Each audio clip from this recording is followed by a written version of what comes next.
তুমি একতরফা হত্যা করবার চেষ্টা করো, যদি আমার জনপদকে আমার ভাইয়ের রক্ত দিয়ে যদি তুমি রঞ্জিত করো, তাহলে আমরা তোমার বিরুদ্ধে প্রতিরোধ করে তুলব। আমরা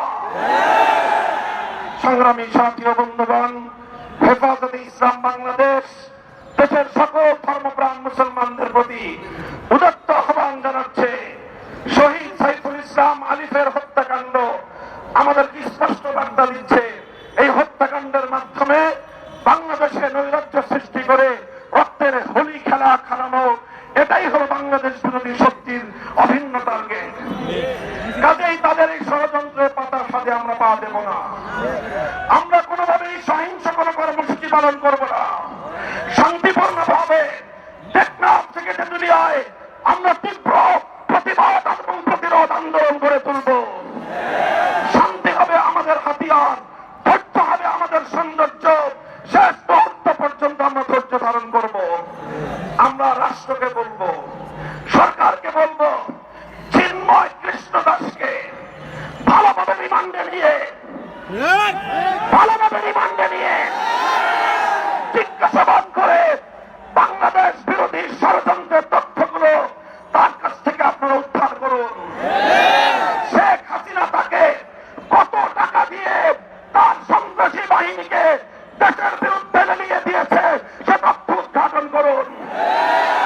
ভারত তাকে বাংলাদেশের অখণ্ডতা ধ্বংস করবার জন্য কিভাবে উস্কানি দিয়েছে, কি তাকে মন্ত্র দিয়ে বাংলাদেশে বারবার পাঠাচ্ছে, সেই তথ্যগুলো উদ্ঘাটন করে জাতির সামনে আপনারা বাংলাদেশ বিরোধী সকল অপশক্তির মুখোশ উন্মোচন করে দিন।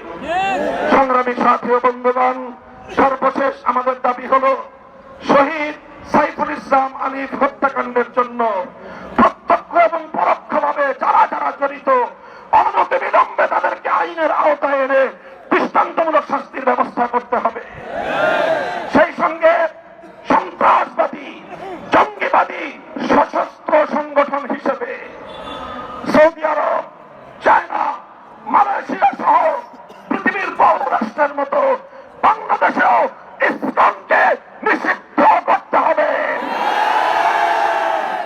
আমার পূর্ববর্তী বক্তারা বলেছেন, আওয়ামী বিরোধী আন্দোলনের সারির সম্মুখ কাতারের কোন কোন রাজনৈতিক দলের নেতারা মায়া কান্না কাঁদেন,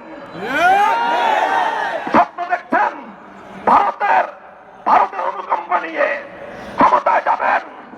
আল্লাহর নামে শপথ করে বলতে পারি, ভারতের আর কোন রেসপেন্সার বাংলার ক্ষমতার মসনদে আসতে পারবে না। কাজেই বাংলাদেশের জনগণের পাশে দাঁড়ান, ভারতকে নয় দেশের জনগণকে খুশি করুন। ইনশাআল্লাহ বাংলাদেশ সেই আধিপত্যবাদের যুগকে পেছনে ফেলে এসেছে। এখন বাংলাদেশ নিজের পায়ে দাঁড়াবে, মাথা উঁচু করে সামনে চলবে, সকল ষড়যন্ত্রকে মোকাবেলা করবে ইনশাআল্লাহ। ইসলামকে স্পষ্ট ভাষায় দাবি আমাদের নিষিদ্ধ করতে হবে। যদি এই দাবি আদায়ে সরকার অথবা বিচার বিভাগ যদি গড়িমসি করে, হেফাজতে ইসলাম বৃহত্তর কর্মসূচি দিতে বাধ্য হবে। আমাদেরকে সে পথে যদি আপনারা বাধ্য করবেন না, সেই আশাবাদ ব্যক্ত করে বক্তব্য শেষ করছি। আগামী দিনের সংগ্রাম এবং যে কোনো উত্তাল সময়ে পাশে থাকবার উদাত্ত আহ্বান জানিয়ে ওয়া আখিরু দাওয়ানা আলহামদুলিল্লাহি রাব্বিল আলামিন। আসসালামু আলাইকুম ওয়া রাহমাতুল্লাহ।